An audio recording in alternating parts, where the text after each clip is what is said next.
giữ chuốt gì rất Huế đi em, nét duyên là trời đất giao hò.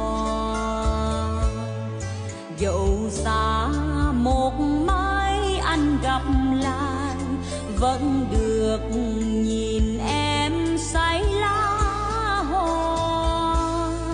Giữ chuốt gì rất Huế hiền ngoan, xin em